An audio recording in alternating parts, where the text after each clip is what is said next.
Hello friends, today your friend Juggler is going to telling you about, What If Naruto Was Died and the Darkness Reborn, Part 5, Finale. Check the creator from link given in the description, and if you enjoy this video then please like, share and subscribe my channel. Let's start the story. Naruto sat on a rock high up in one of the many small mountains as he looked down at the city of Iwa below. It was nighttime and the city was lit up with various light sources. He was fairly impressed that the villages of his time had been transformed into such cities like this. He chuckled as he thought this, since it meant little to him, since in the end their city would burn along with the rest of them. Naruto had called the leaders, or alphas, of the species that resided in his empire earlier that day to lay out his plan. The Fire Empire were all in a state of celebration in their arrogant thinking that Minato and his group would be able to dethrone him and take his empire for them. They had no idea of what was happening, nor would they for some time, since Naruto had sent his father back in a broken comatose state to Konoha itself, so they would be in the dark while they tried to break him out of it, but by that time they would be too late. The major cities that made up the land were the main targets. There would have been one more target, but Iron Country had been destroyed in their war since they refused to surrender to the last man, and Minato hated the fact that they didn't submit. He took the time to wipe their home of the face of the earth to eliminate the memory of them from the minds of the people. Naruto told them that the attack would be simultaneous, with him taking Iwa where his former brother lived happily with his wife, Neji taking Kumo since that was where the majority of the Hyuga lived with Hanabi leading them, his night wolves taking Kiri since it was the area was perfect for them to hunt their prey in. Fu would lead her forces of arachnids towards Taki since it was a dense forest, so their webs were perfect to entrap those who fled. Garo was given the honor of destroying Suna, which had become a major resort since it was conquered, with it becoming famous for its saunas, so it shouldn't be much of a threat towards him, and he knew this. Naruto gave his lovers the task of burning the fire capital to the ground. As he gave each of them their targets, he told them to kill most of the people who resided in the cities, but to allow a small percent of them to escape to Konoha and then stop on the outskirts of it, all the while slaughtering all in their path with a few survivors to spread the fear. So here Naruto was alone, looking over the city of Iwa. The others had taken a portion of the army with them to do as ordered.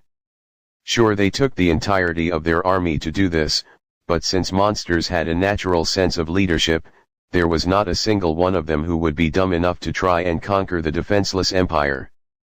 All that remained in it were the children of the various races as well as their mothers and pregnant women. Sure, that could mean his empire could be conquered easily in his absence, but in all honesty it just meant more food for his returning army if that was the case. But that was a thought for later, since now was his time to shine. Naruto held out his hand and summoned an evil-looking jagged knife to cut deep into his hand and squeezed it. His blood was jet black, and he threw it onto the ground. A few minutes later, the ground began to morph where his blood had hit.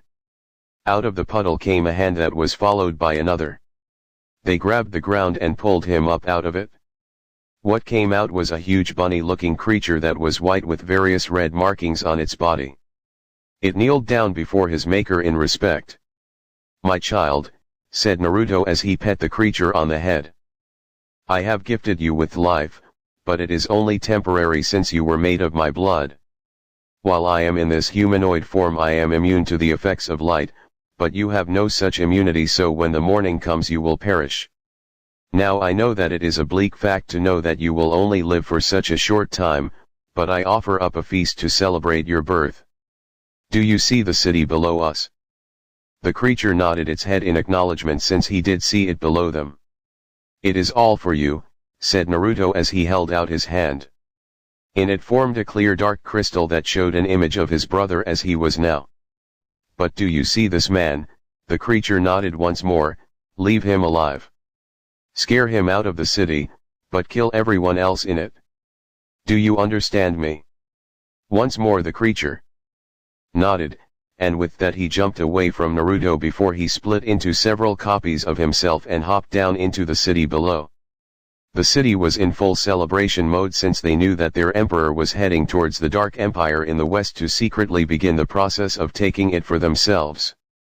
In their minds they had already won and it was a time for celebration.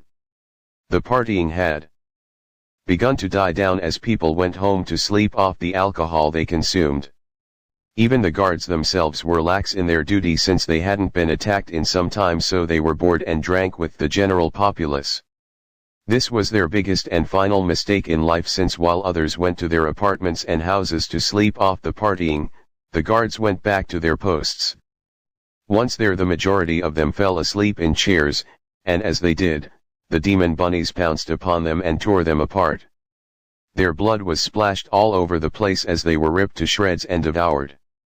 The bunnies took their time to eat, and as they did they multiplied into more of them.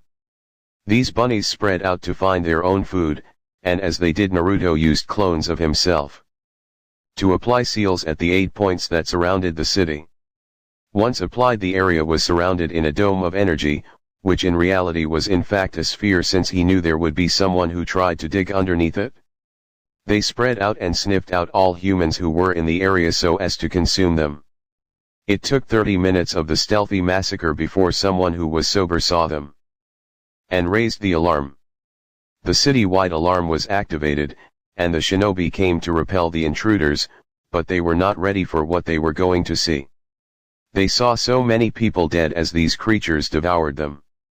The creatures burst through people's homes to snatch up those hiding away, as well as climbed the tall buildings to get those in them. The bunnies were chasing down citizens who were running away from them, all the while screaming as they did. They saw the people getting picked up one by one and thrown into the hand of one of them that extended into a bag made of its flesh. The shinobi attacked them, but their weapons were worthless against them, and their jutsu were no better. The shinobi tried to retreat themselves, but they were also snatched up and thrown into the bag as well. As this went on, Menma was running through the city with his pregnant wife so as to get her to safety. When the alarm went out, his first response was to join his men and kill the intruders, but he saw them getting slaughtered and knew he had to get his wife out of the city and somewhere safe. So he went to fetch her and had been sneaking through the carnage that the streets had become as stealthily as he could. His wife was none other than Hinata Hyuga, and her belly was large since she was 8 months pregnant with Menma's child. She knew to remain quiet since their lives were on the line and followed her husband as he led the way. She silently cried as she saw the creatures kill so many people that she knew there was a man she used to converse with at the market getting eaten in several bites as he screamed. There was a woman who was a neighbor of hers that was being held by her arms and legs and held stiff as the creature ate her down the middle like a person does corn on the cob. A friend of her husband was held in one of their hands as it twisted his head and pulled it off. It then held his body in the air and drank the blood that flowed out of him. Another one of the creatures used his razor-sharp fingers to spear into several people through their screaming mouths before eating them like shish kebabs.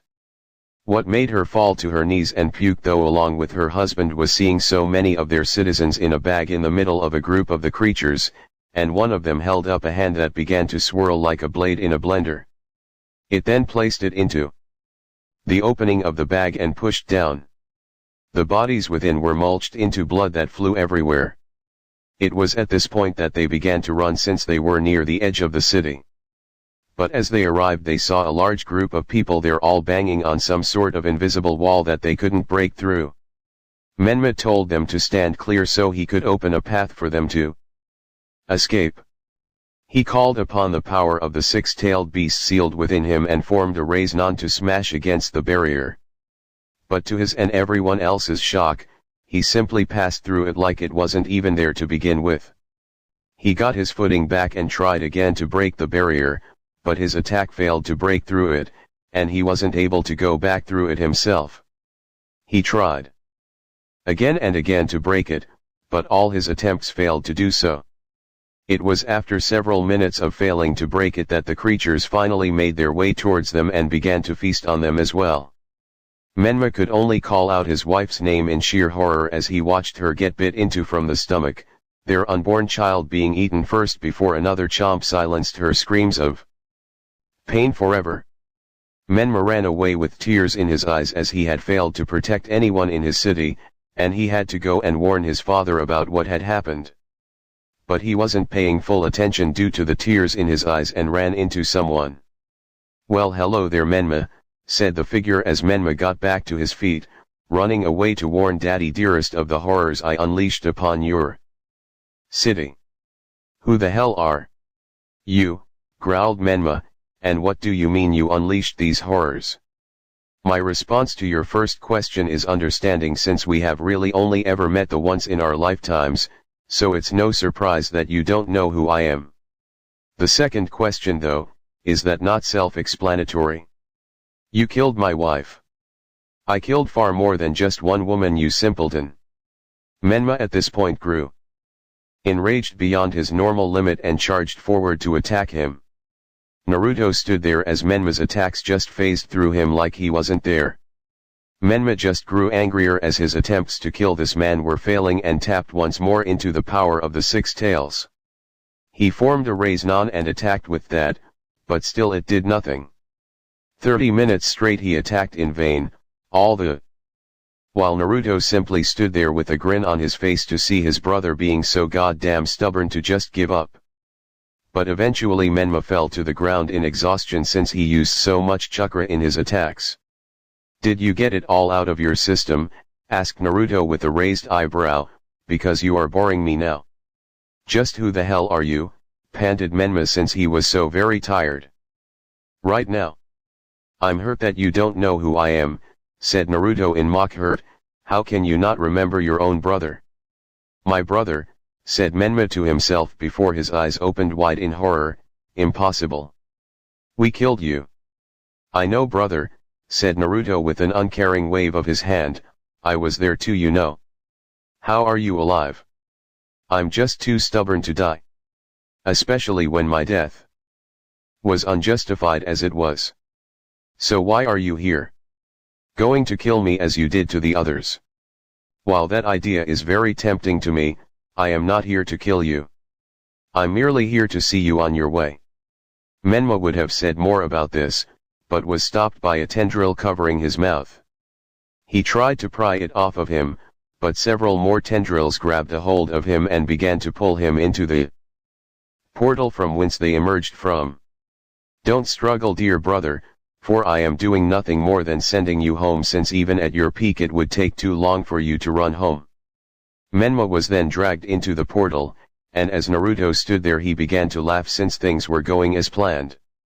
He received word from his army via magical means that their portion of the plan was going fairly well. He stopped laughing for a bit though, since he sensed a force from afar that made him smirk. It would seem like Itachi had made his way to visit someone he liked and celebrate like the rest of the foolish citizens had. He used magic to enhance his vision to see from afar, and what he saw made him grin sinisterly. Itachi was fighting off a horde of a dozen of his children while enveloped by his Susanoo. While he was incapable of killing any of them, he was still able to fend them off. "Well, we can't have that," said Naruto as he pulsed energy into his eye. The Rinnegan activated and hit Itachi with a strong mental attack that caused him to lose focus. As he did, his Susanoo grew weaker and the creatures were able to tear it apart, and one of them grabbed a hold of him. It slammed Itachi against the ground hard, and before Itachi could even scream in pain, it had morphed its hand into a cleaver shape and chopped him into no less than 20 separate pieces that he as well as the others who were near grabbed and ate. Naruto smiled as he saw this and entered a portal to head towards his next destination. Kumo, Niji led his group through the portal Naruto had made for them. There were a massive number of Minotaur as well as horsemen and centaurs here with him. He had only one mission, to kill most of the people here, yet let some escape. So with a battle cry that horrified the masses within the city, they charged forward and began to raise hell upon the populace itself. So many died in the first 10 minutes alone, with a few casualties on Niji's side, but mostly on Kumo's. Niji walked through the city as his group began to burn it down one building at a time, and with the magically enhanced hellfire bombs that had been made, the fires were spreading fast without the means to put them out. The flames were able to even burn metal itself, so nothing was left once it was done. He saw men killed defending their families as they watch on in horror. He saw mothers being raped in front of their children who were forced to watch before they were killed. The races that came with Niji were not too keen on the consumption of human flesh, so they were simply killed instead of eaten. Niji remembered when the village had fallen years ago. He had found it humorous since the Raikage always spoke about how he wanted a Hyaga in their village for years, and only with his death and the defeat of their forces were the Hyaga finally there. Kyumo was given to them to rule as they saw fit, and while Hayashi remained in Konoha, his daughter Hanabi was in charge here. Niji saw so many of his former clans struggle to fight against so many strong opponents, which made Niji chuckle, since for as long as he could remember he would always hear about how his clan were superior, since their eyes could see everything. Yet perfect eyesight didn't really help here when you don't have the physical strength to repel the attacks sent your way. He made his way to Hanabi's mansion on the outskirts of the city, and as he expected, she was sending out the branch members to fight her battles while she ran away like a coward. While the old version of him would have been hesitant to fight his former family, the newer version of him didn't care one bit. So when they took their stances to fight him, he simply opened his third eye, and within moments they were turned to stone and he continued to walk past them. He finally found Hanabi as well as the other main branch family trying to escape via secret tunnels that led to the evacuation airships that were made for situations such as this. The Hyaga clan had their own private one made for them, but they were stuck in the room that had the secret door, since Niji blasted the door into splinters with a punch and quickly slammed his fist against the wall. The effect of it sent cracks to spread towards the secret door and caused it to collapse in on itself. Hanabi and the rest of the family turned to see Niji there and demanded that he stand down as they were his superiors. One of them even formed the hand sign to activate his seal, but they were shocked to see it not activate like they wanted.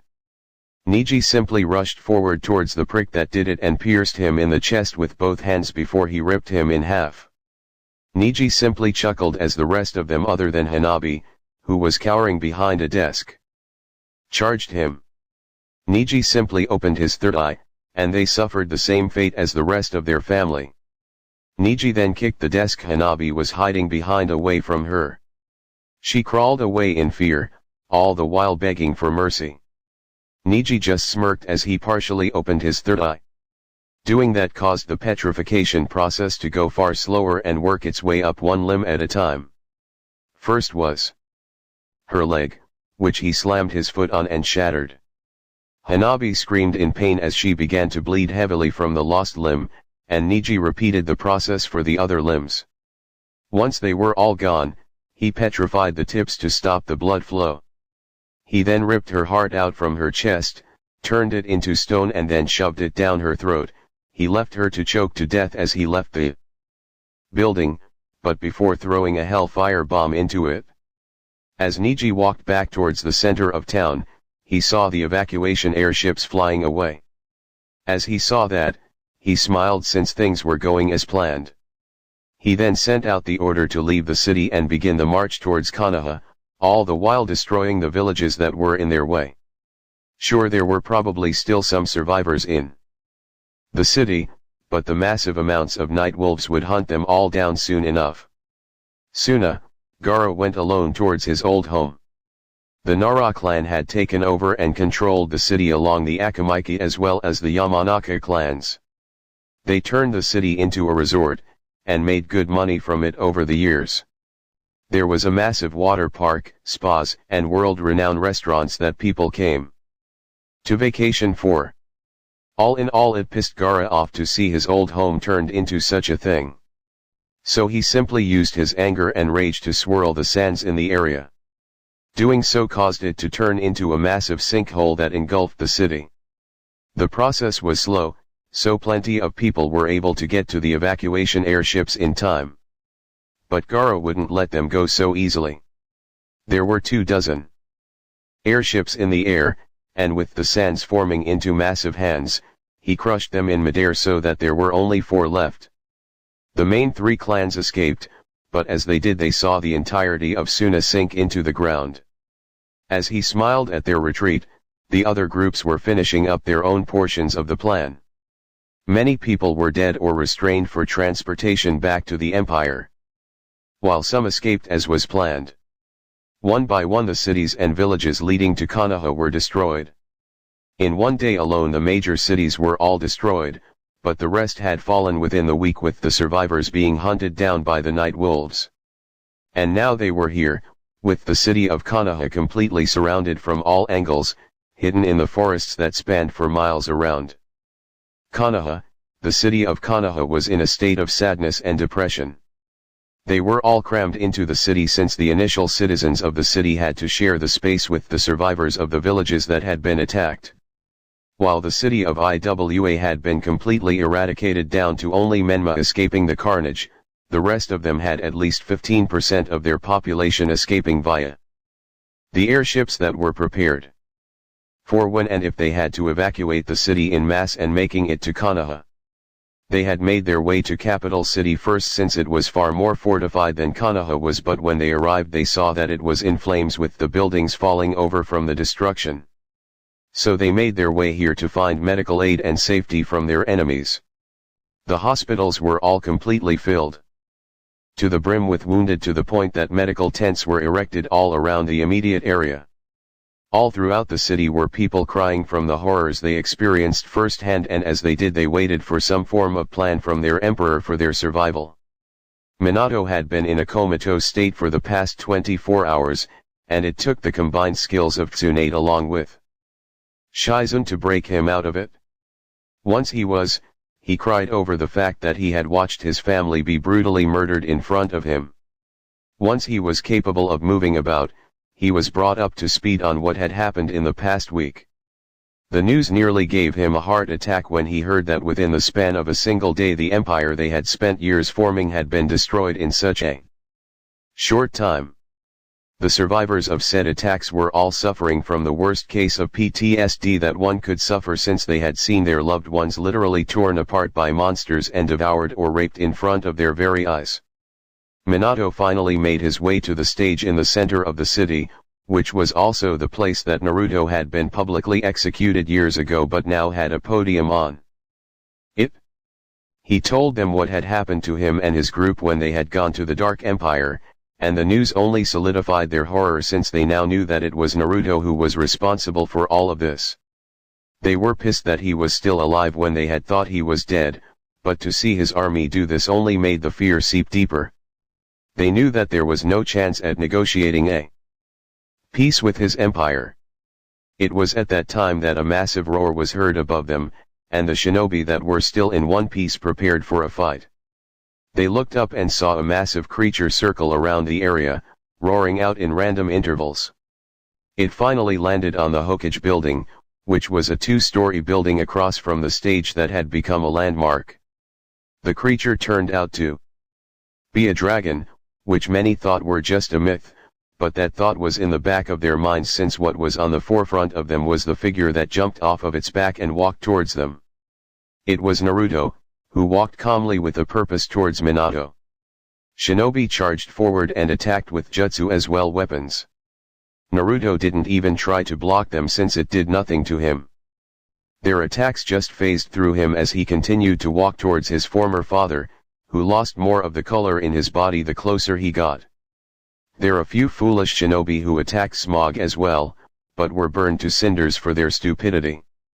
"Ah, this place brings back so many memories," said Naruto as the shinobi attacking him began to cease in their efforts to attack him, since nothing they did worked on him. It was like his assault on heaven all over again, but without the massive numbers. "To think that 10 years ago you ordered as well as personally performed my execution right on this spot. I find it strange that while the rest of this village has been changed to match the times, you kept this one place intact out of all the other places in this village." Naruto said. Minato through strained teeth.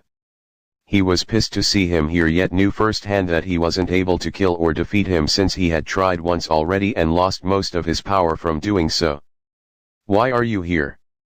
"I am here mainly to say a few things," said Naruto as he used a tendril to turn the camera near the stage towards him and powered it up with magic so that all devices that could show him did.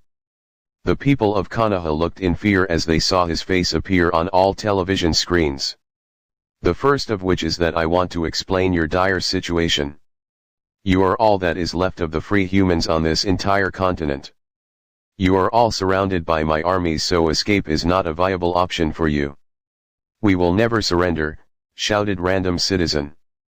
Naruto didn't really care to retort to that since he saw the one person he had hoped to find here.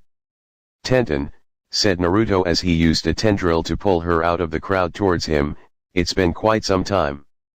"Let me go," shouted Tenten as she struggled to try and break free from his grip, but was ultimately failing to do so. "And why should I do that when if the situation was reversed you wouldn't do it for me?" "What do you want from me?" asked Tenten with a scowl on her face.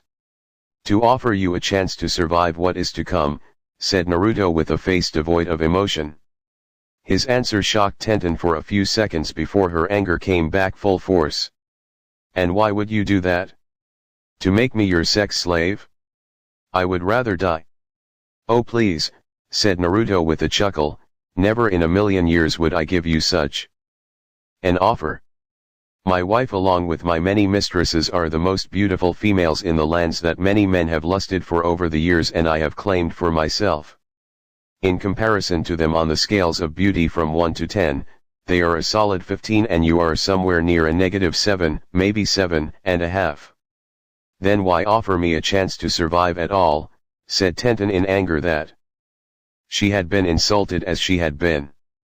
"I hated you all those years ago, and I hate you more now for what you have done." "Oh, I know this," said Naruto with a smirk, "and to be honest, I planned for you all to die. But Neji came to me and asked for me to spare you. He is a friend, so I promised him I would offer the same deal I gave him to you." "Neji is alive?" asked Tenten, who had cried when she heard the news about what had happened to Minato and his group.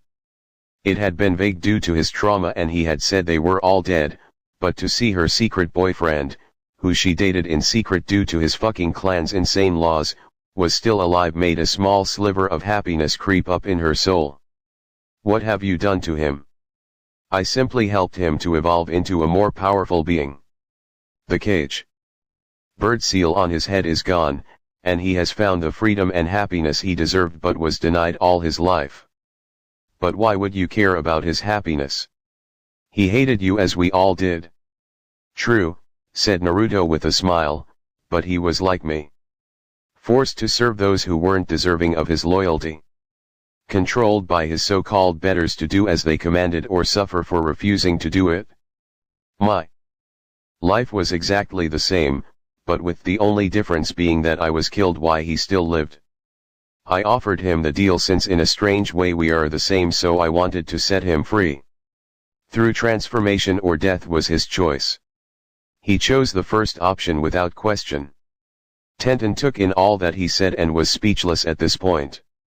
"You don't have to give an answer yet," said Naruto as he moved her away from the camera, "but you must decide before I leave here once I do what I came here to do."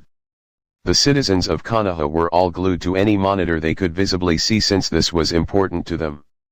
They wanted to know what the demon wanted and silently prayed that someone would kill him so that their problems would go away. "People of Konoha," said Naruto in a grand regal way worthy of any emperor, "I will repeat myself just this one time and state that I have come here today to explain the dire situation you are all in. As many of you are aware, my armies have eliminated all the other cities that made up this empire, so you are all that is left. You will pay for what you have done," shouted the same citizen from earlier.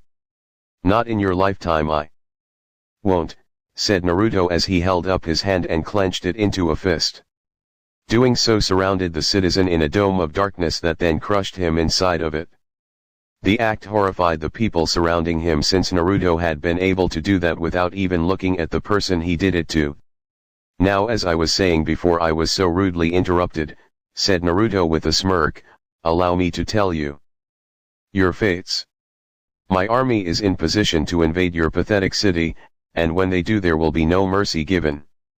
No quarter. Nothing you promise will save you. Your men will be slaughtered and devoured. Your children will be torn apart while they still live and eaten.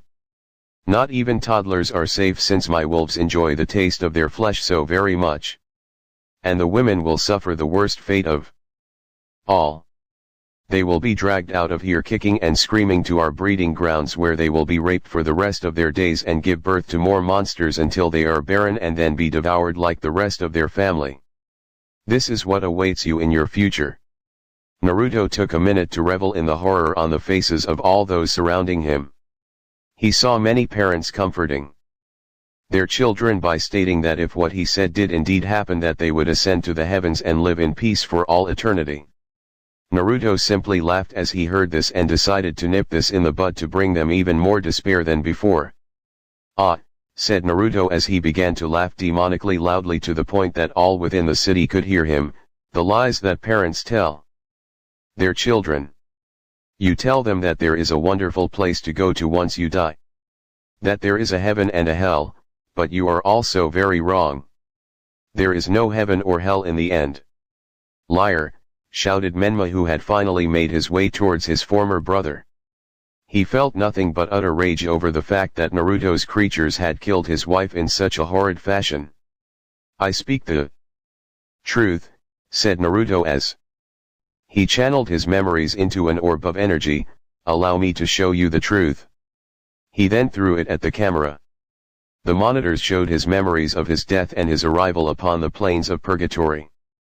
They saw him speak to Kami herself, which ended in a struggle that she threw him into another dimension. They saw his transformation into what he had become. They saw him breaking free from his prison and killing Satan himself before he made hell itself collapse. His journey west to gather the scattered races that had been hunted to near extinction over the years by humans. His army charging towards the first kingdom which would become their new home once the humans were killed off. Kami being summoned before she was stripped of her power and raped in front of everyone by the same dragon that loomed over them on the building he was perched on.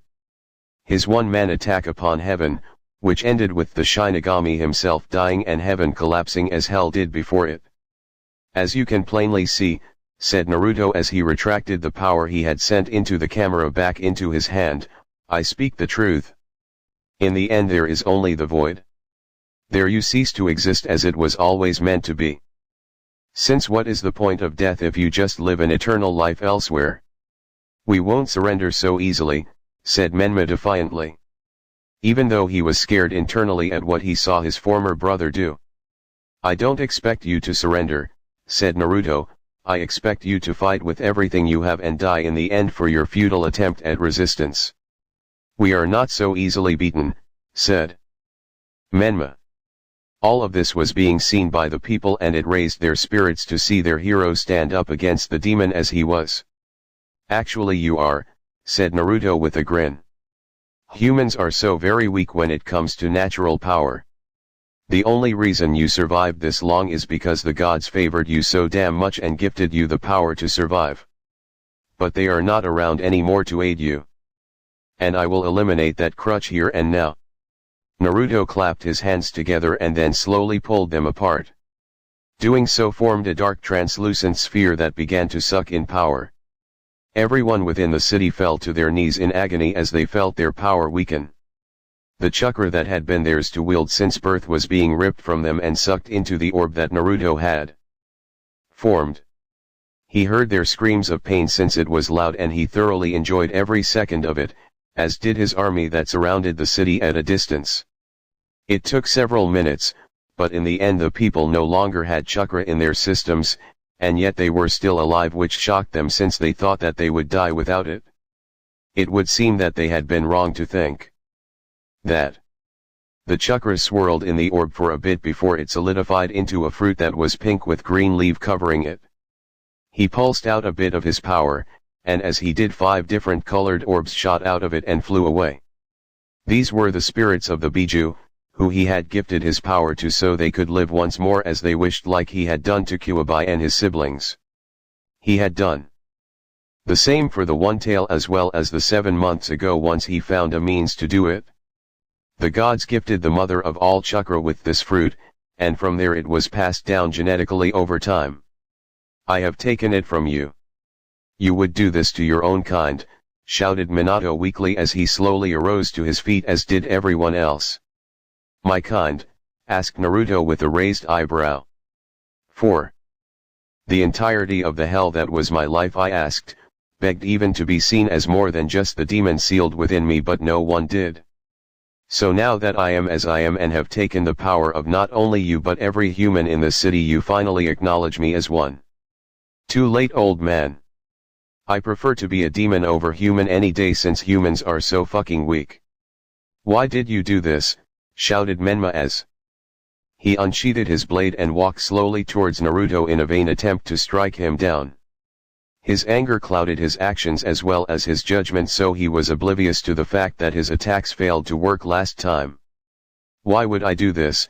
Said Naruto in a sarcastic manner. Surely it had nothing to do with all the torture I suffered when I was abandoned by my family. Or better yet, the sheer amount of hatred sent my way daily.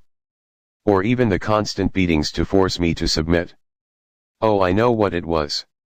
It was because I was killed for bringing back the worthless piece of shit known as Sasuke, who you all killed anyway shortly after my own execution. By this point Menma had gotten close enough to strike at Naruto, which he did as Naruto stood there. The blade phased through him as though he were an illusion, but he was truly there in person. Really? Said Naruto as he looked at Menma with an amused smirk on his face. You saw me take on gods and their armies alone, and you thought that one simple thrust of a sword would be my end. You attacked me a week ago with your most powerful techniques and couldn't even hurt me. So stupid. Here. Naruto then slammed the chakra fruit into Menma's chest as he walked away to put some distance between the two. Why are you giving me this? Asked Menma in suspicion, since he had no idea as to why Naruto would just give it to him like this. Because you and I are going to fight, said Naruto as he stood there. A tendril snaked around his body and stopped to the left of him, which he pet on the head, and as you are no threat to me in any way. Eat the fruit and gain the ultimate form of power that you could achieve with chakra and give me a real fight. And what if I refuse to do as you command? Well, then you will simply die weak, said Naruto with an emotionless face, since I will attack you whether or not you eat it. Menma looked at Naruto and then the fruit for a second before he peeled back the leaves and ate it. He felt his body begin to change as the power of chakra flowed through him once more. His eyes bled as one transformed into the Rinnegan and the other into a Sharingan. More would have happened if at that precise moment, a large shark-like creature made of darkness hadn't arose from his shadow and bit his body and swallowed it. It left only the head to roll towards Naruto with a look of shock on his face at being killed like that, and Naruto grinned as the head rolled towards him. He stopped it with his foot before he stomped it into goo, thus ending the life of Menma. Naruto then began to laugh loudly as he couldn't help himself. To think that you all believed that I would even offer you a chance to fight me, he laughed, when not a single one of you offered me a chance to even live in peace when I was alive the first time around. But now I have done what I came to do, so I will take my leave for now. What was the point of all that? Shouted Minato in rage that he just saw the last of his family die in front of him. Tell me. It was simply to kill 3 birds with 1 stone, said Naruto without looking back as he held up his hand with 3 fingers. The first was to eliminate chakra as a whole. The second was to kill Menma as I did, so I decided to combine those into one action.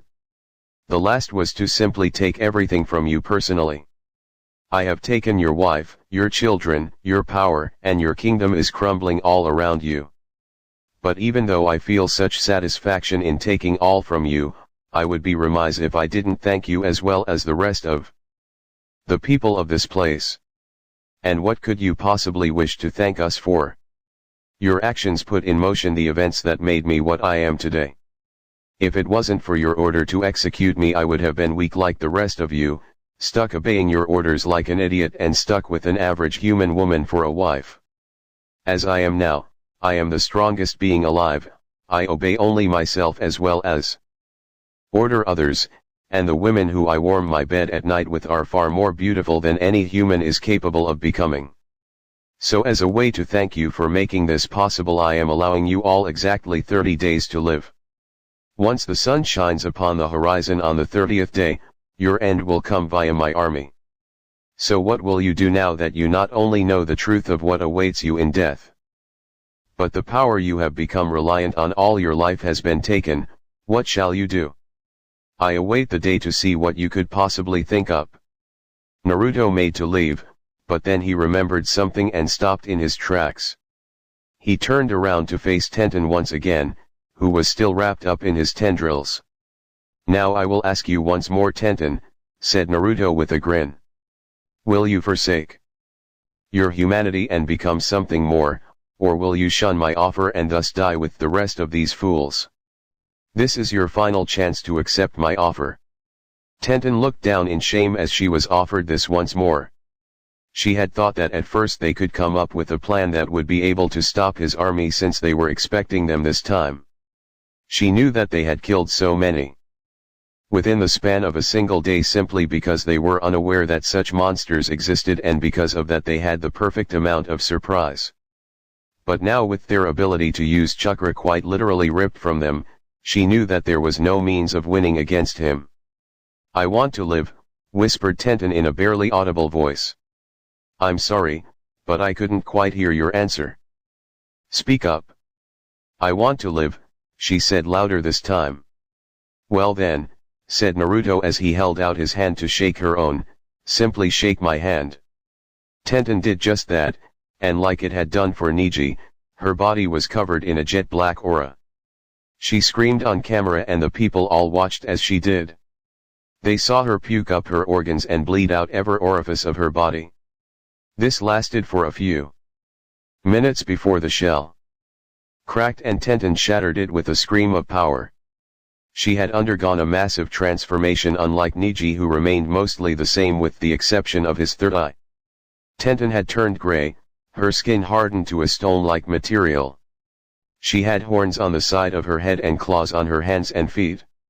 She was naked with her ass as well as her breasts twice as big as they were when she was still human.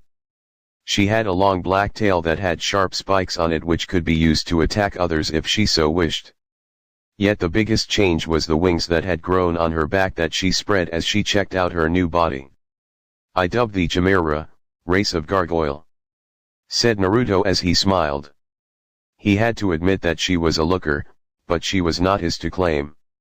Now if I was you, I would find Niji and thank him for this opportunity, since otherwise I wouldn't have given a damn and let you die here. Tenten looked at him for a second and nodded her head before she jumped upwards and took flight out of the village. Naruto laughed as he leapt from his spot back onto the back of Smog. Once there, his friend pushed off the building he was on, destroying it from the force of the push, and took to the skies as he roared out a challenge. As he left, the people of Konoha could only shake in fear since they didn't know what to do. And in the back of their minds, they knew they were completely fucked. And speaking of fucking, Naruto had gone to the main camp where his women were and grabbed Laya for some fun. While it was true he usually screwed the both of them at once, Maya was busy doing something else at the moment, so he took Laya by the hand through a portal back to his home in the Dark Empire. Out of all the women in his harem, Laya made the best food and he was craving her cooking. She knew what he wanted, so she headed towards the kitchen and began to cook a meal for the two of them. Her and her daughter worked as chefs in a cafe run by them which employed females only, and they wore sluttish clothes to entice men into it. It worked well, and if they became repeat customers they were made VIP and given the chance to participate in a raffle to screw one of the waitresses of their choice, but the tickets were high in price, yet people still bought them. When Naruto opened the door to the kitchen, she glanced over her shoulder from her post at the kitchen sink. And said, "It'll be ready soon. I'm just draining the pasta." At this point, Naruto didn't give a shit about the pasta. Still in his royal clothes, he confidently walked across the kitchen, grabbed her around the waist and pulled her ass directly into his crotch where he was almost fully erect. He spun her around with ease, his hands still firmly on her bare scaly waist. She braced herself on his arms. "Laya, look at you. You're an incredible cook and you're drop-dead gorgeous. You're truly a goddess and you deserve a god. You deserve everything. You deserve to be fucked like the goddess you are. And you can fuck like a god," she asked with a knowing smirk, since she knew from past experiences that he was able to do just that.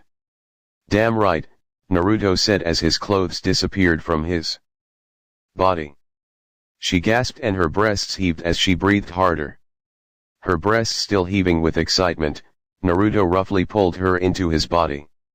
Her tits pressed up against his abs, his hand grabbed as much of her ass as it could, and their mouths collided. Almost instantaneously, their mouths were wide open and their tongues were deep down each other's throats, exploring every crevice of each other's mouths. With one hand he ripped her shirt and bra from around her neck and it fell away to expose her glorious big tits, and he started to squeeze them. His other hand unfastened her waistcloth, and it fell to the cold tile floor. She grabbed his dick and began rubbing it over the thin fabric of her thong that she still had on. Their kiss broke and she moaned as Naruto started kissing her neck and then her tits and her nipples. "Fuck me, my lord. Fuck me," she moaned as his mouth explored every part of her delicious body. Naruto picked her up and flung her down on the kitchen table and ripped her thong off. Her pussy was tight and wet as he inserted his dick into its grip. They both let out a groan of pleasure as she slowly pushed all 13 inches in. Naruto began pumping. Slowly at first, and then faster and faster as she lay recumbent on the table. His dick was drenched in the juices of her snatch, which while covered in scales was still smooth. "Harder," she yelled, and he began to slam all 13 inches into her with every bit of force he could muster. He saw the bulge his cock made with every thrust he made, and it made him thrust harder. "Fuck, fuck, fuck," she squealed. The last fuck was never fully articulated and became only an incoherent scream of ecstasy as her pussy tightened in its orgasm and drenched his cock in its fluids. She was shaking and out of breath as she wrapped him in her tail and pulled him down to kiss him hard. "The sex we have always satisfies me so much," she said, still visibly shaken by the violence of the ecstasy she had just experienced. "You're incredible," she whispered in his ear as she began to kiss him down the length of his body, eventually taking one of his balls in her mouth and sucking it hard like a vacuum. It was his turn to groan with pleasure as she worked up and down his shaft with her mouth, covering it in warm, wet goodness. Her fork snake tongue danced around the tip, exciting him past the point of comfort, especially when she snaked it into his urethra to massage the inside of his penis. Unable to bear it since he always nearly loses it when she or her daughter do this, and not wanting to blow his load just yet, Naruto picked her up like a rag doll and brought her right to his face. As they were making out once again, he eased his cock back into her pussy and began to bounce her up and down as he navigated his way towards the bedroom, the food all but forgotten at this point. Lai wrapped her tail around him tightly to avoid slipping off of him and moaned with every step/thrust he made. "Naruto, Naruto, Naruto," she screamed as they reached the door leading into the bedroom. Her nails dug into his shoulder blades and she shook like a leaf in his arms as her tight pussy once again clenched in an orgasm around his shaft. She kissed Naruto repeatedly as he admired her lamia traits. Lamia women were known to be able to constrict all parts of their bodies that they wished, including their insides. "Don't stop fucking me," she whispered into his ear. Naruto smirked as she said that since he was far from done fucking her. He threw her roughly down onto the bed and jumped on her immediately. Naruto spun her around onto her back with authority and inserted the whole length of his cock into her with force. Fuck, Naruto, she cried out in pleasure as he rode her ass and pounded her still tight pussy into the bed. The force behind his thrusts were felt in her stomach. They were strong enough to rattle the large bed that was able to used by about 20 people, which is fairly big. Slap my ass, she commanded, and he did it hard, leaving the red imprint of his hand on her snake-like ass cheeks, which made it redder than it naturally was. The hard slapping of his dick into her pussy was resounding and rhythmic, only getting faster. Her breaths came quicker and more labored the longer he continued. Choke me, she screamed. With his cock buried deep inside of her. And with both of their bodies sweaty and grunting, Naruto reached over her back and grabbed her throat, pulling her head back until he could see her eyes, staring at him hungrily. Harder, harder, this time it was more of a muffled beg than a command.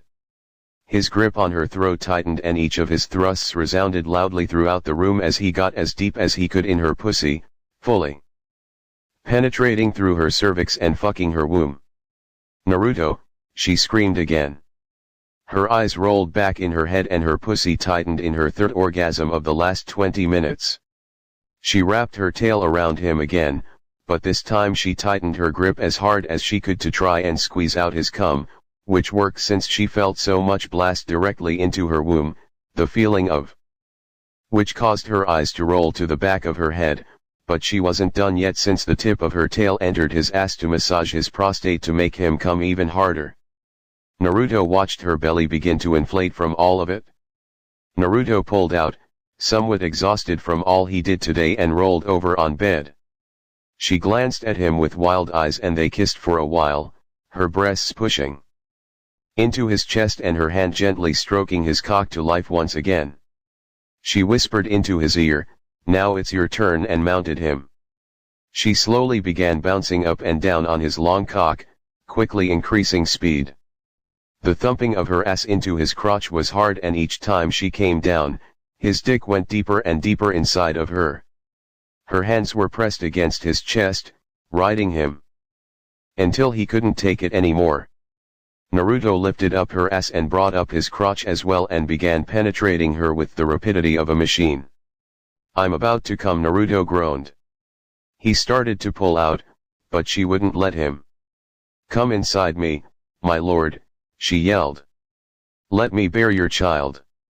Naruto thought about it, and came to the realization that since his enemies were mostly dead and those that remained would be killed way sooner than the length of a pregnancy, so he complied and unleashed an ungodly jettison of hot semen into her pussy as he held up his hand to her stomach. As he did, lines formed around it into the shape of one of his tendrils in a swirl, signifying that she was now impregnated. Heaving, she rolled off of him and they both lay there in the messy sheets of their bed, out of breath. After a few moments of catching their breath, Lai rolled over, pressed her voluptuous tits back into his muscular chest, and stared at him alluringly with her serpent eyes. "Thank you," she said before she finally passed out from exhaustion. Naruto grabbed her head and placed it on his chest as she slept with a smile on her face. Naruto smiled as she fell asleep on him. "So you impregnated my mother?" Maya said in the doorway with her arms folded under her breasts. "And you didn't invite?" "That I did," Naruto said proudly. "And you were busy doing something else, so I just took your mother since she was available." "While that may be true," Maya stated, stripping off her clothes. "But now I am here and I want you to do the same to me."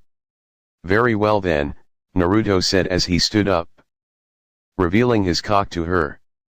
"But first, I demand some foreplay." Naruto took her to bed and laid her down on it next to her sleeping mother, dangling his dick in her face, before lowering it. "MMMMMPHHH." Maya groaned as she felt his dick plunge into her throat. "MMPH." She squeals as Naruto lowers his head on her cunt and licks it, performing the 69 position.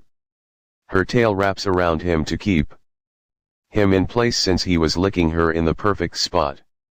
Naruto loved how Lamia women used their tails for sexual acts. You couldn't get this kind of satisfaction from human women. Maya gives muffled moans as her cunt is lapped up by her master, sucking and gagging on his cock all the while. Naruto sucked and licked at her pussy until her juices were all over his chin, and still he continued. His tongue pushed between the woman's sticky lips, worming into her shuddering hole, probing as deeply as it could manage, which was even further than physically possible because of his shape-shifting abilities. A shrill, yet muffled squeal came out of Maya as she orgasmed in Naruto's mouth. A hot spray of honey poured into Naruto's mouth as worked at Maya's cunt. Not long after, a hotter deluge of sperm poured into Tsunami's mouth, bloating her cheeks from the sheer amount of it. 4 more shots of cum flooded her stomach and made her orgasm again as she expertly swallowed all that was pumped into her mouth. Naruto pulled out and stood over the cum-drunk Lamia, who licked her lips in anticipation of what was coming next. "Lie on the bed and bend over," Naruto ordered. She obliged, spreading her pussy lips for easier access for him. "Come here, master," Maya said, lust and excitement in her voice. He rubbed himself against her wet pussy a bit before he began to push in, feeling her body give for him as it has done time and time again in the past. "Ah, yes. That's it. Your hard cock is pushing into me," Maya moaned as she felt her pussy stretching to the limit around his dong. Even with her naturally constricting pussy, she was still being stretched to the limit and she loved every second of it. Her belly bulged with his thickness as he pushed all the way inside with a wet squishing noise. She could feel her pussy overflowing with every thrust, her juices dripping off his balls and hips as they slapped against her ass. Naruto reached underneath her body and grasped her large breasts, massaging them as he thrusted into her. He then summoned a tendril from his back to grab her tail and pull back hard on it. Doing so allowed him to fuck her deeper than before, and judging from the drool coming out of her mouth along with her eyes rolling into the back of her head, she loved it. His cock head slams against her cervix multiple times as he does that, and Maya's eyes go wide as he begins to batter down the entrance to her womb itself, not once pausing, not once hesitating in his relentless onslaught. She feels it as he punches into her womb, and she feels it as he stretches out that most sacred place around his cock. She loved how he could get so deep inside of her, and as he fucked her innermost place, he grabbed her by the hair and pulled her head back. He smashed his lips to hers and sucked on her tongue as it wrapped around his own. "I'm coming," Maya said with her tongue hanging out as she cried out in orgasm. The feeling of her cervix punched through was too extreme for her, her inner walls milking him of his seed that she wanted to impregnate her like he had done to her mother. Naruto grunted and Maya cries out as one last explosive orgasm rushes through her shaking, spasming form in response to his cock expanding to twice its size inside of her, making it clearly visible from outside her pussy, and his white, hot cum pumping directly into her needy, fertile womb. Maya passed out as his cum poured out of him, and the same symbol that appeared on Laya appeared on Maya.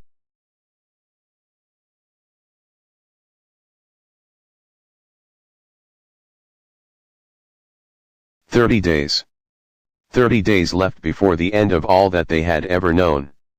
30 days had never felt so short in their lives, but what made the wait maddening to the people who resided within Konoha was the truth that there was nothing waiting for them on the other side of it all. Naruto had shown them that he had personally eliminated the gods they had worshipped at one point of time and had utterly destroyed the planes of the afterlife they had come to know since their childhoods. But their troubles began from the first day that Naruto left them to rot in the village they thought of as the safest place in all the elemental countries. Naruto had taken from them the god's gift of chakra, which made any attempt of a counterattack impossible against the sheer numbers that his army had. If they had jutsu they could use, then they might have stood a bit of a chance, but now they would never know. There were those who thought to escape the doomed village, but their various attempts failed. They tried fleeing in the dead of night, but the night wolves hunted them down and consumed all but the women, who they took away to breed until they were barren. They tried the various underground tunnels that spanned for miles under the city, but the arachnoids had made it their own and killed all who entered it and used their bodies as vessels to lay eggs in so the newly hatched larvae would have food. One man was insane enough to try and take the last airship that the city had, which took a few days to repair, but smog burned the airship out of the sky, and the people could hear his screams as he burned alive before he died in the explosion as the airship crashed into the ground. Now while the lives of many were forever altered by Naruto's actions, the ones affected by it the most was none other than the various clans themselves. Out of all clans in the village, the one hurt the most from lack of chakra was the Abarame clan. The insects inside them feasted on chakra, but when that was taken away the insects needed a new source of food. And their choice of nourishment? The very vessels they had once aided while there was chakra to feed off of. The Abarame clan became extinct within 2 days of Naruto leaving the city, and their bodies were burned so that the insects would die with them instead of trying to eat other people. The Akamika clan suffered as well since now that there was no chakra in their systems, they could not use their clan's signature jutsu to burn off all their excess weight for power as they were known to do. Now they were simply stuck as fat-ass men and women with no means to work the pounds off since the time it would take to lose that weight far exceeded the time limit given to them. While the other clans suffered from the loss of their clan's signature jutsu and techniques, only the Hyuga really suffered from the lack of chakra out of all who were left. The remaining Hyuga who lived in the village had all gone blind since their eyes were chakra enhanced, and it infuriated them to no end that their once noble clan was now reduced to such small numbers that were blind as well. They had been raised to think that they were the best of the best, but now that that was no longer a fact, being blind and all, they all came to a unanimous decision to end their own lives on their own terms. So they had one last meeting as a family, where they said their goodbyes, and then drank the tea they had prepared that had a poison that killed them painlessly. The Hyuga suicide set off a chain reaction for the rest of those who resided in the village, since it shattered their already near breaking minds to see one of the strongest clans to just end it all like that when they were known to have the strongest of wills in the village. So with that, people started to go off of instinct and desire since there was no judgment anymore.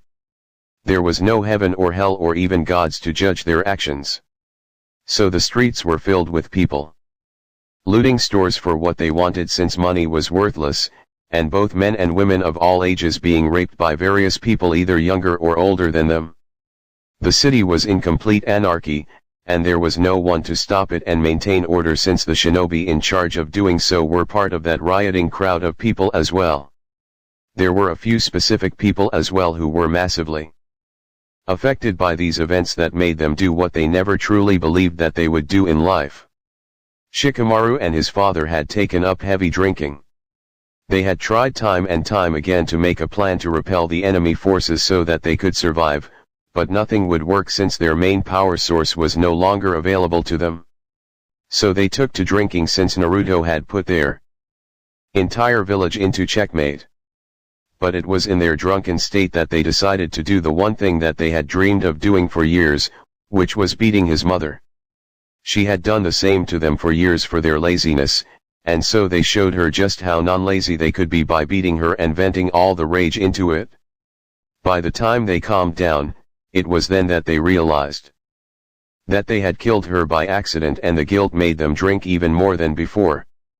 Tsunade continued with her drinking as she had always done so, and it was in her drunken state that she also decided to do something that no one else had thought to do. The hospital was full of the sick and wounded, but once the riots started the doctors and the medics had all left them to suffer in silence. Since what was the point in healing people when they were all going to die in the end? Many of the people wounded would take longer than the 30 days to heal, so trying to do so was pointless. So Tsunade went from room to room killing everyone in the hospital with a poisonous concoction that killed them painlessly. Once all of them were dead, she set fire to the place so as to burn the bodies so there was nothing for the monsters outside their walls to devour when they eventually broke through the walls and attacked. Afterwards, The guilt got to her immensely since there was so much blood on her hands from killing them all, so she got as much alcohol that she could get her hands on and began to drink heavily. While he did this, Shizun came to pay her a visit. What no one had been aware of for years was that she was a lesbian who was in love with Tsunade for years. She had willingly followed her like an obedient dog since she felt like it was the best chance to find the means to have some intimate time with her, yet that moment never came to fruition no matter how long she waited. But now, with the threat of destruction upon them, she knew it was now or never. So she went to Tsunade's home and joined in the drinking. Once she knew that Tsunade was good and drunk, she pounced upon her and made out with her. Tsunade's inhibitions had been lowered immensely due to the alcohol, so she went along with it and they had sex right then and there for hours. For Shizun it was a dream come true, but for Tsunade it was a way to cope with the grief for a brief bit of time. Once the sex was over, Shizun shared special sake she had with Tsunade, yet what he didn't tell her was that it was spiked with a poison that took their lives shortly after consumption. Jiraiya had come to her house not too long afterwards, with hopes of getting laid at least once with the woman he had obsessed over most of his life, but when he saw her dead and naked in the arms of Shizun, who was as naked herself, he suffered a massive heart attack from this, since it was too hot in his mind, mixed with a massive feeling of regret that he didn't try sooner, so the object of his desire was now gone. Jiraiya's heart had gotten weaker over the years from a combination of age as well as the beatings he had received from peeping on women for inspiration to write his Ika books. There were many people throughout the town who did things like this, fulfilled their lifelong fantasies, many of which were extremely dark and depraved. But since morality was no longer an issue, since they would simply vanish upon death because of the fact that heaven and hell were no longer a factor, it didn't bother them at all. As all this was happening in the city, Naruto had his men cut down the entire forest that surrounded the area, which was a lot, but their numbers were vast as well as far more powerful than normal humans, so they were able to do so at a quicker rate than normal carpenters were able to do so.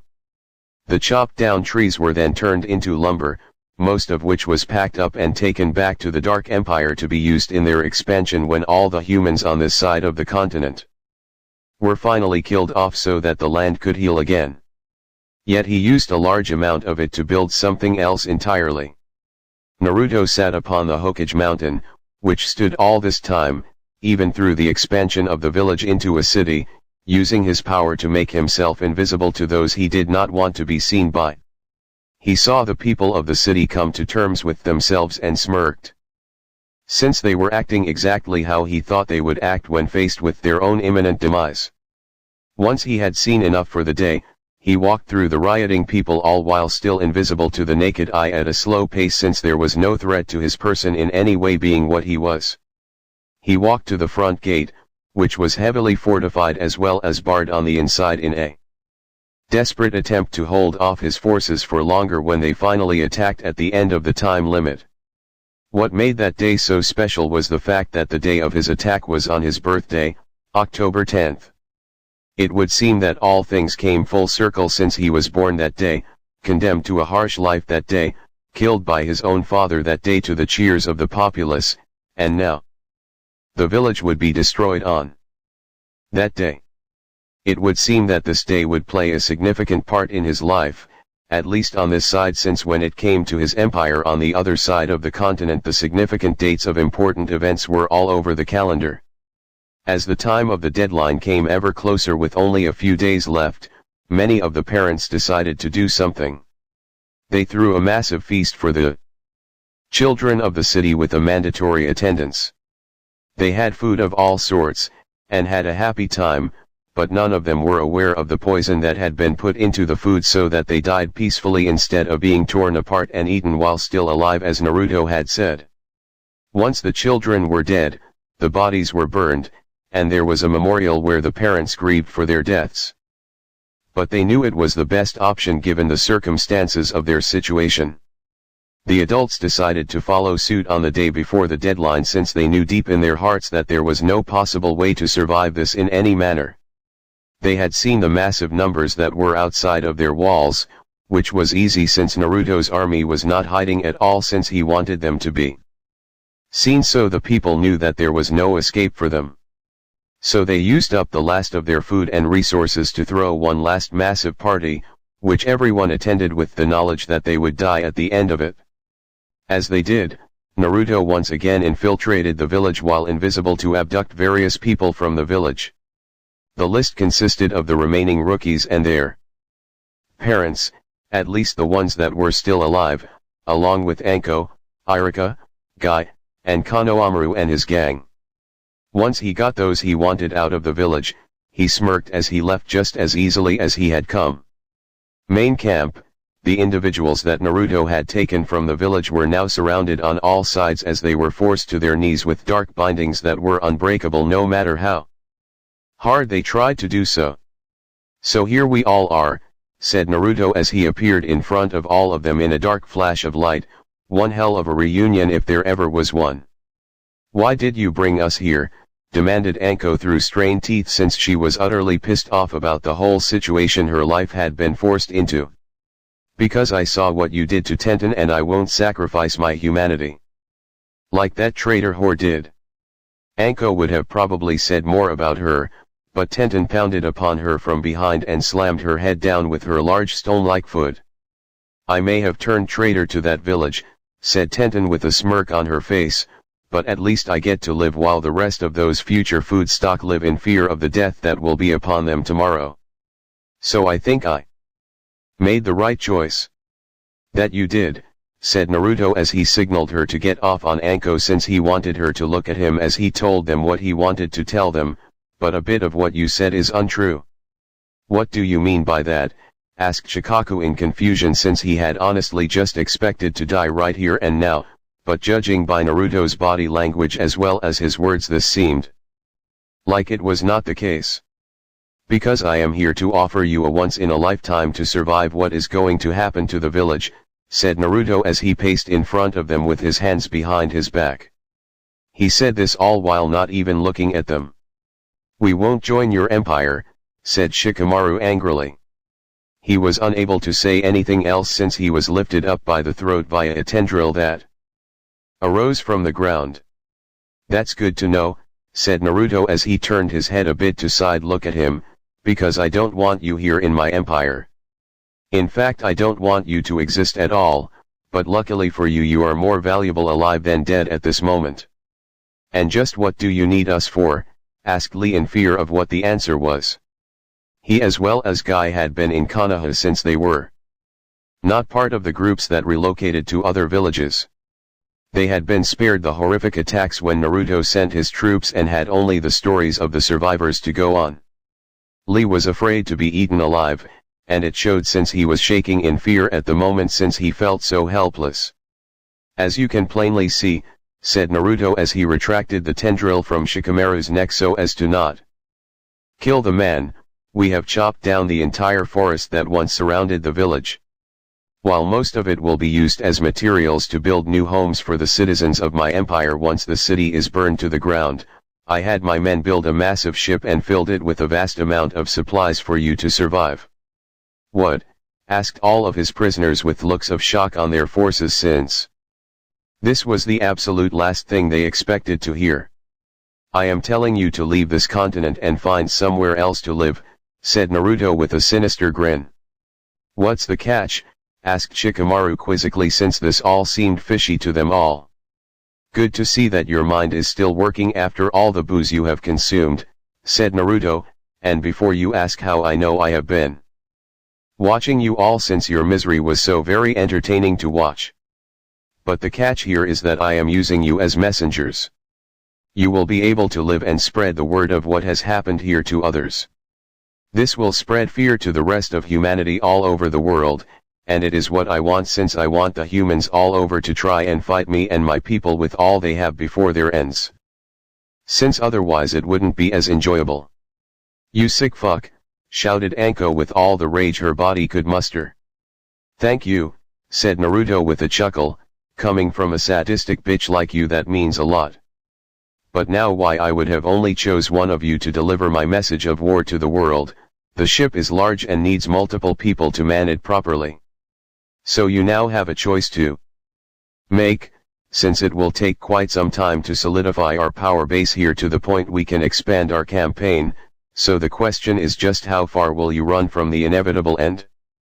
If you run far enough you will be able to live a full life without the fear of death by my army.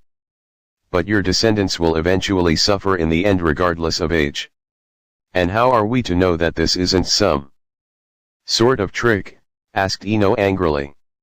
She remembered how Naruto had given Menma the chakra fruit so as to give him a decent fight and killed him before he had a chance to use the power gifted to him, all the while laughing at his stupidity for even believing he could give them a chance to fight back. You don't, said Naruto simply with a smile on his face, yet think of it this way. If I wanted to kill you I would not have wasted the time and effort of my men to make the ship or gathered the resources you would need to survive the long trip. So whether you choose to believe me or not I want you gone, so either you leave my lands via boat or in the stomachs of my men is up to you. So choose wisely. Naruto then held up his hand, and a portal appeared in front of them. He released them from their bindings and whistled a quick tune. A dozen night wolves showed up behind the group and began to growl at them. His prisoners got the clue and began to walk towards the portal, yet were afraid to take that final plunge through the portal into the unknown. For all they knew the portal led somewhere else entirely than where Naruto had said they would go. But out of fear for being torn apart by demonic-looking dogs, they finally went through the portal and appeared near the ship that Naruto said would be there. Once there, a vampire male shoved a stack of books into the hands of the two Nara men with instructions on how to operate the ship and basically shoved them on board. It took a bit to set sail since they had to read how to do so, but as they started on their journey into the unknown, they looked back in fear since at some point in the future others were going to experience the same events that they themselves suffered by Naruto's forces. The next day, the armies of Naruto woke up this day before the sun had even shone on the horizon, since their anticipation of the fight ahead of them was too much to take and they had been looking forward to it for quite some time. So they stayed at their posts, and when the light of the sun finally showed up, they yelled out as they charged forward towards the city of Konoha. The walls that had been built to protect the city and had been upgraded in time stood no chance against their forces and easily toppled over. The seals that had made them nearly indestructible had all been eliminated when chakra had been wiped out, so they were nothing but thick walls that strong monsters had no problems busting through. Yet as the army stormed through the city in preparation of a battle of some sort, they saw that there was not a single person there to try and fight them. In fact, there was not a single person at all, not even a body of any sort to eat for their troubles.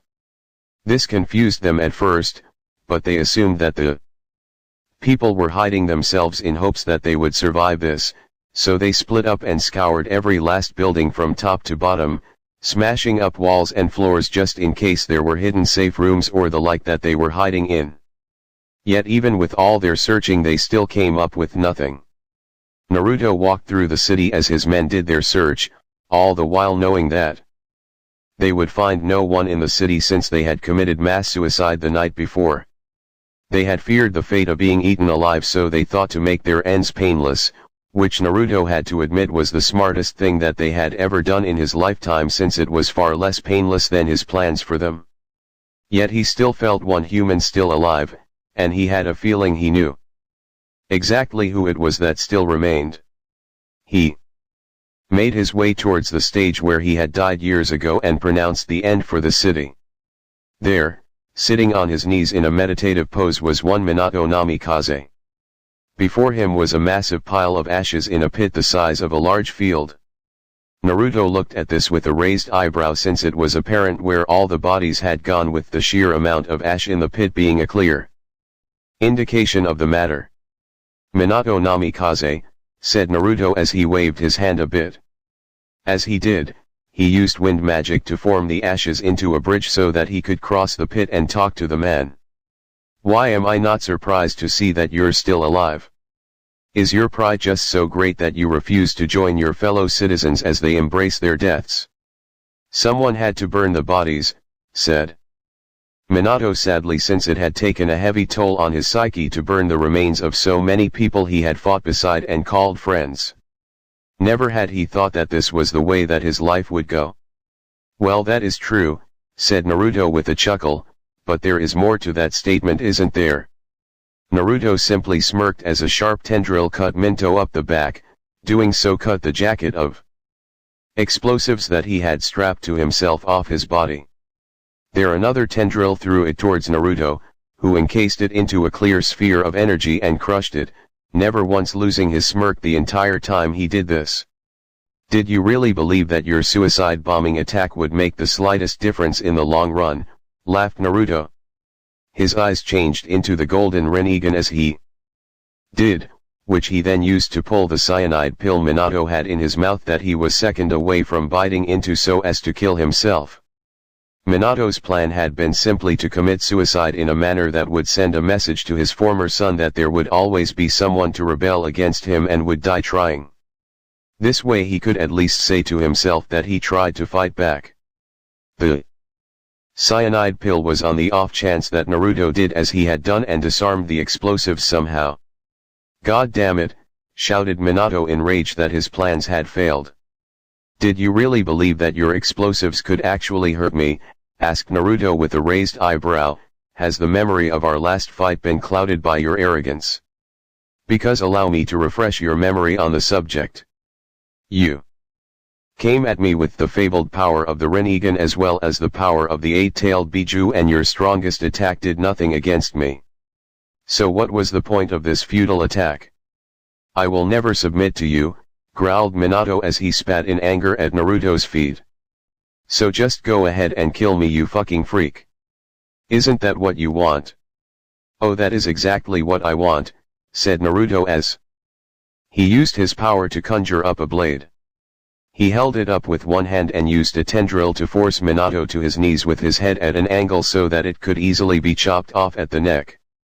He swung the blade down, to which he saw Minato flinch in fear of the death he was sure to come, but it never did. Naruto had retracted the blade itself, leaving only the handle since he had never intended to kill Minato this way.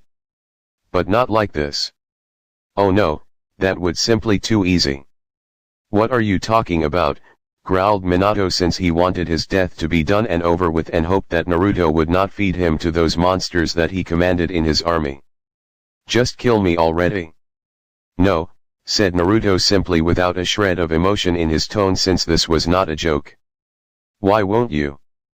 Just fucking kill me already. It's because you must be made to suffer for your actions, said Naruto as he lifted Minato up with multiple tendrils that held him in the air with his arms and legs spread out and locked in place. What? Asked Minato in confusion, since that was not the response he was expecting to his question. You see, started Naruto as he saw his army began to surround the immediate area, since they searched literally everywhere and found not a single person in the whole city. Your actions led up to all this. I did what I was supposed to do, said Minato angrily. He had been told of the prophecy that he was destined to fulfill long ago. He was the child of prophecy that was meant to either save or destroy the shinobi world, so he had done all he had to save it in a way that he would be on top as the emperor that he had become after a long campaign of war. If you are talking about the prophecy you were told about in your youth, said Naruto as he snapped his fingers. As he did, the orb he took from the Hall of Prophecy in heaven flew upwards and landed into his hand. Then you really must know something about it. And just what could you know about it that I don't? Asked Minato sarcastically, since I am the child the prophecy spoke of. Well, said Naruto with a raised eyebrow, yes and no to that statement. The response given had confused Minato even more than the last one, and it showed quite well if his face was anything to go on. You see, we are both the so-called child of prophecy, you and I, said Naruto with a smirk. That's impossible, whispered Minato, since he was still in shock from the earlier statement. Not really, said Naruto with a chuckle, since there is more to the prophecy than you know. You were told of the prophecy by Jiraiya, who was told by the Toad Elder. He was shown this prophecy in a dream that Kami herself gave him, but the opium he smoked muddled his mind, and because of that he messed up the images shown to him. That was the prophecy told to you. Allow me to show you the true prophecy that was meant to be told to Jiraiya. He held up the orb in front of Minato for him to see the images that he himself had seen when he first picked it up himself. Minato looked closely at the strange orb that Naruto held up to him and saw what Kami had shown the Toad Elder years ago in the form of a dream, but since the Toad smoked too much opiates as Naruto had said and he himself knew about to keep his nerves calm in his old age, he misinterpreted much of what was told to him.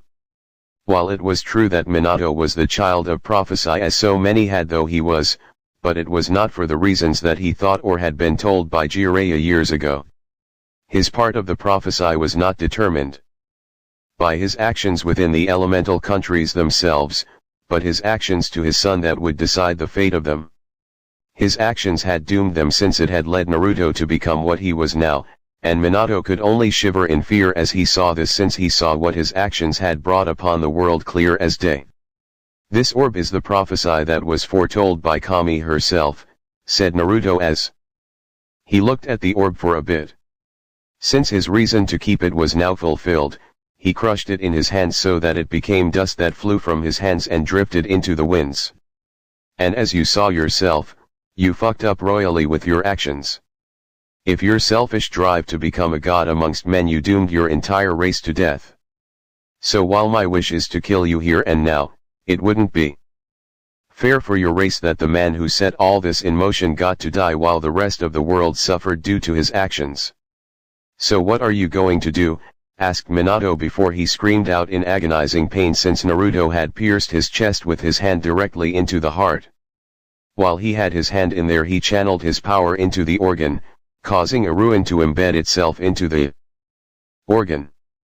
Once in place, Naruto removed the hand from his chest and stepped back with a sickening grin on his face.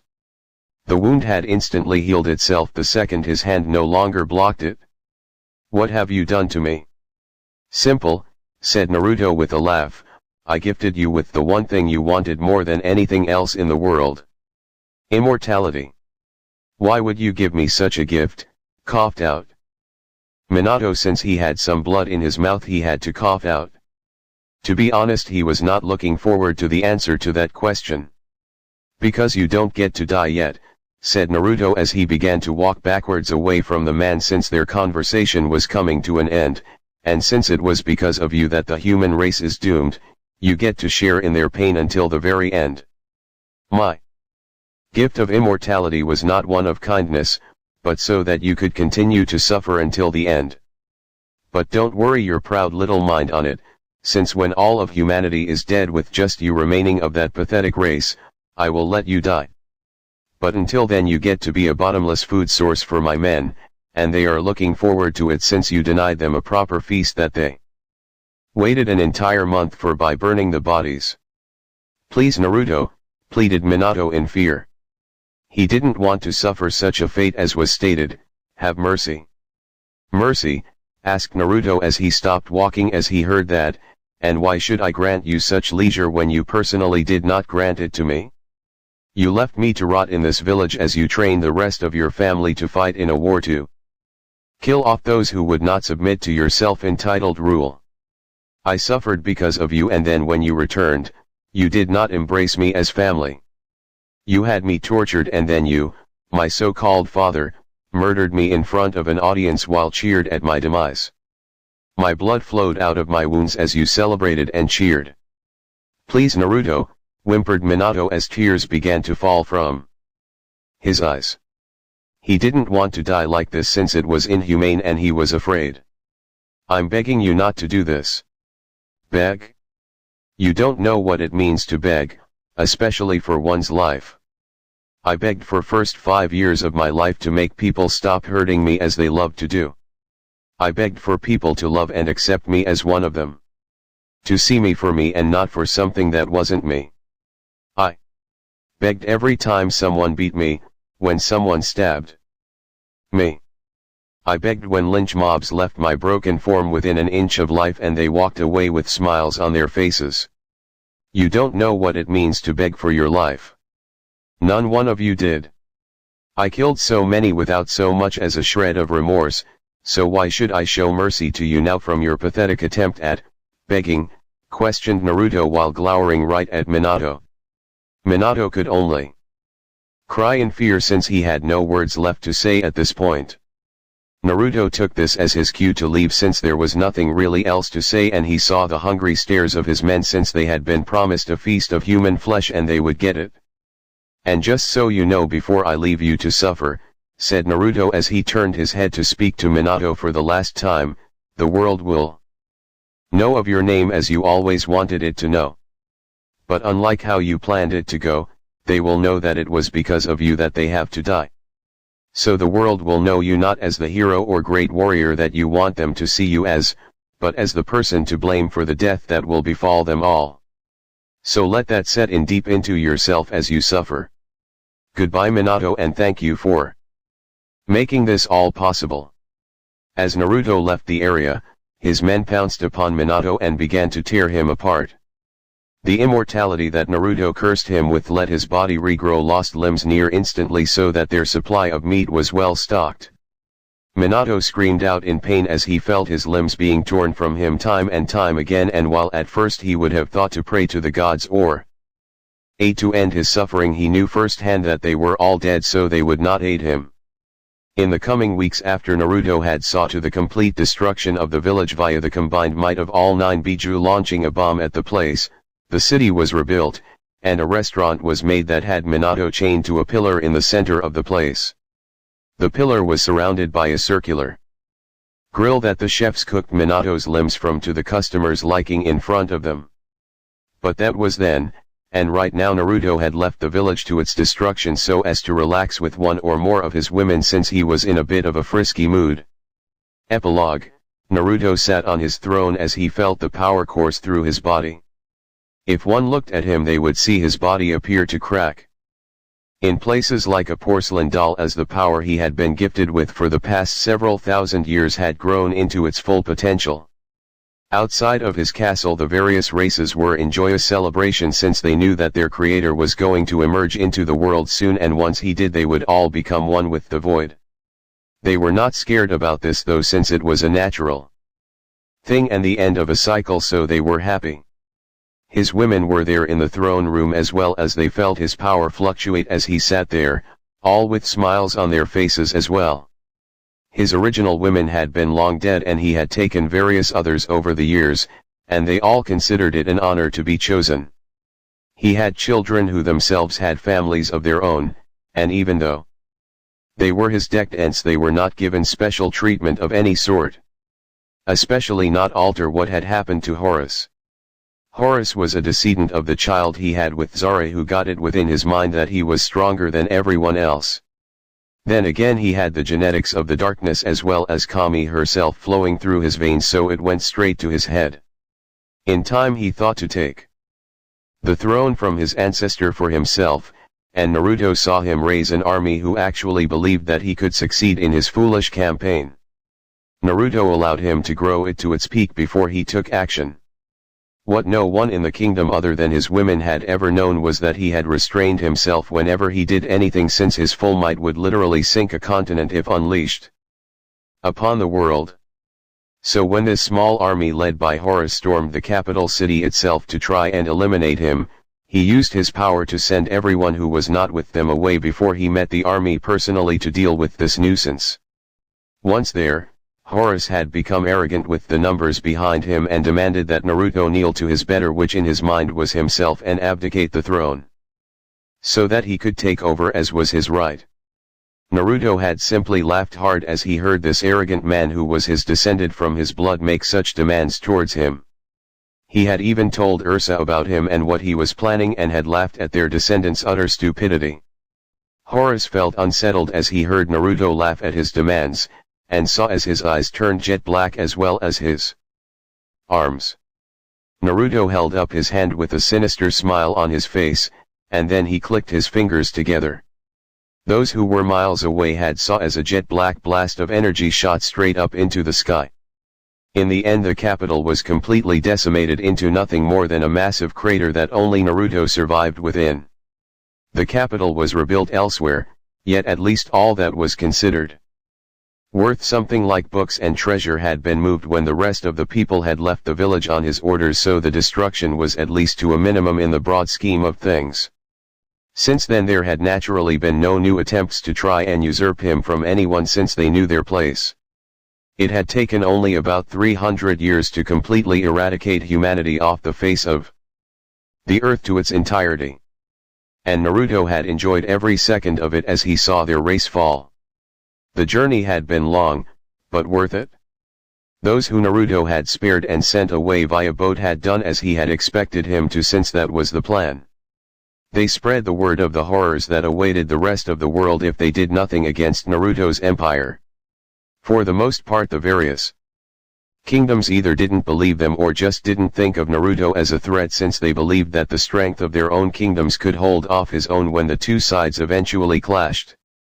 Yet what the humans of all these kingdoms had been fully unaware of was the fact that those who were of inhuman races heard about Naruto and his army. Just like with his own country, the ancestors of these inhuman had heard the legend of the darkness and knew their salvation would come at last.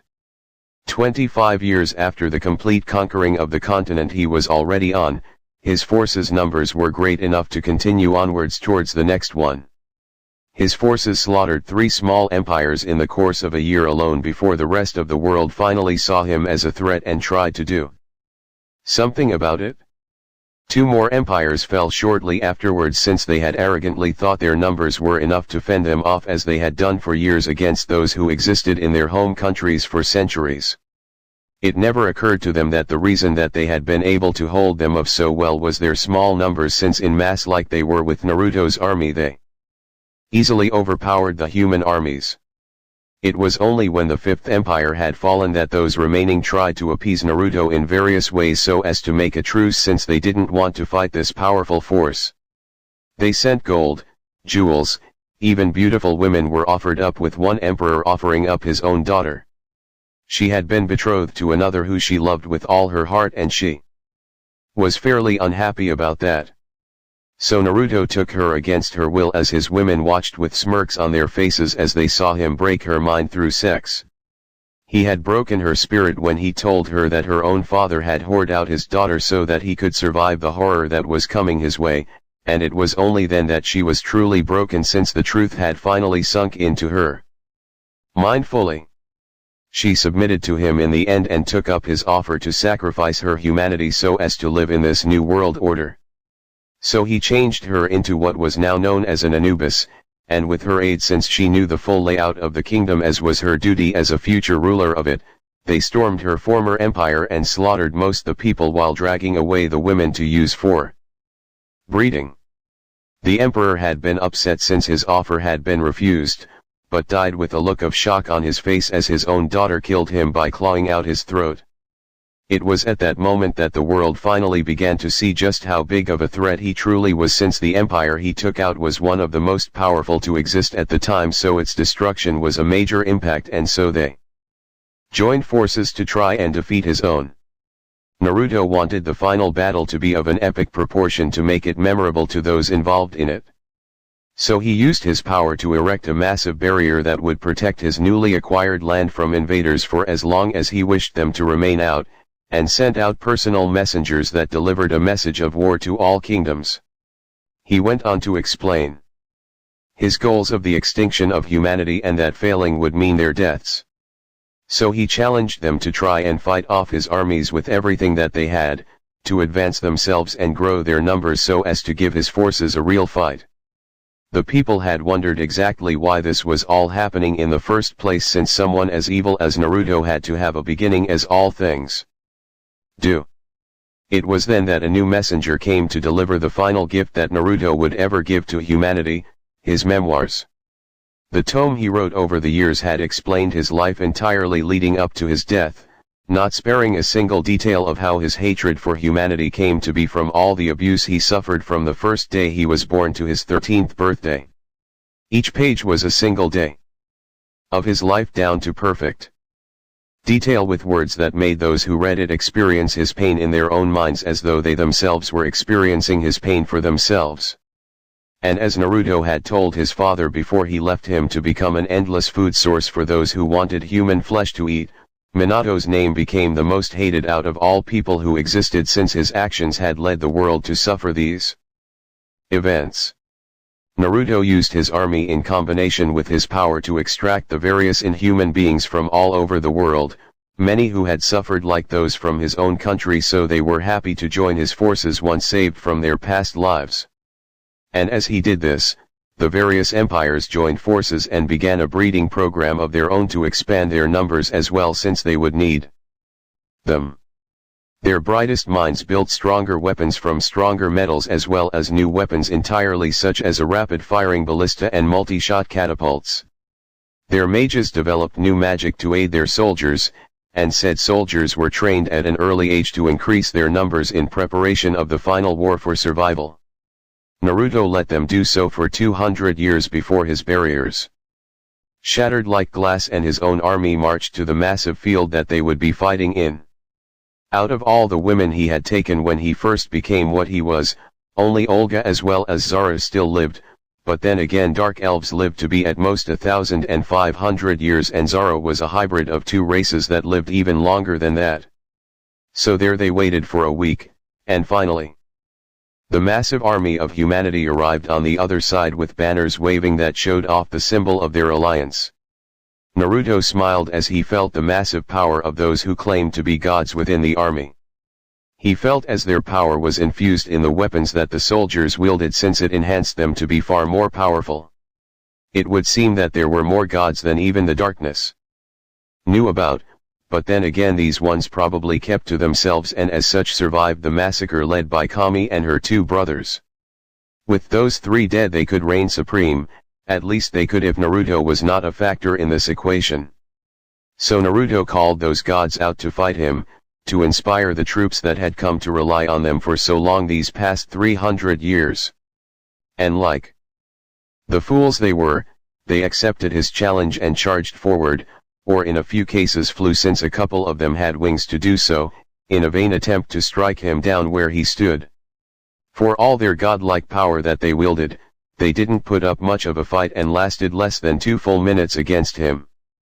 Naruto felt as the fear arose amongst the humans who saw their gods die by his literal hands, and doing so caused a lot of their enchantments to wear off, since the one powering them up had just died.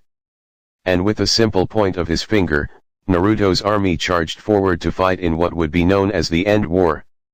Humanity put up a good fight, but without the aid of gods they were too weak to turn the tides of war into their favor.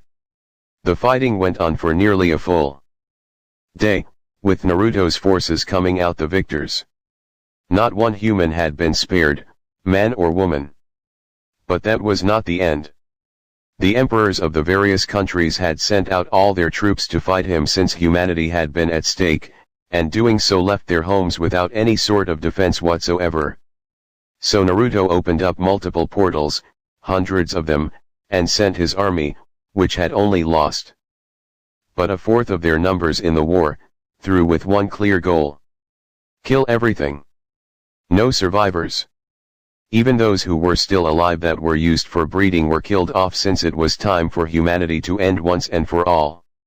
That day, humanity died entirely, since they no longer needed to use them for breeding or food. And within 24 hours alone after they had gone through the portals to end this, all of humanity was dead, with their cities in utter ruins, save for one person alone.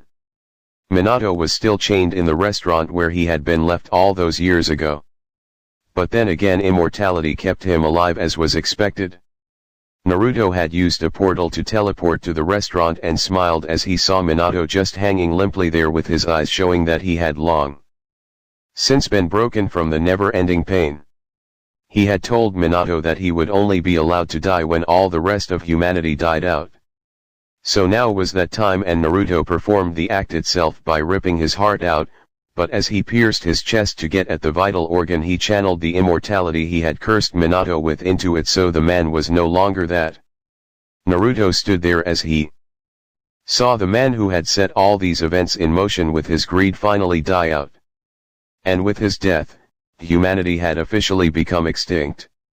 Now here Naruto sat as his power nearly broke his mortal vessel.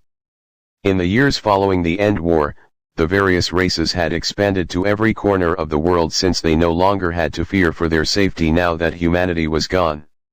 And Naruto had spent his time sleeping with his women and keeping the peace while his power grew within him to his full potential that he was promised by the darkness when he was reborn. And as he sat there, his body simply exploded in a massive explosion of power and a thick cloud of darkness began to expand quickly into the surrounding area, absorbing all that surrounded it like a black hole, which made sense, since he didn't want a single trace of light to remain in existence. Within minutes, the world itself was gone without a single trace, and within hours the galaxy followed suit, and so on until there was nothing left. There were no screams. There was no sadness. There was simply the darkness. But after an undeterminable amount of time had passed, which was hard to tell since time was meaningless when nothing but one entity existed anymore, Naruto saw a glimmer of light appear once more, and then exploded outwards to form life once again. Naruto could only chuckle as he saw this, since now the cycle of light versus the dark.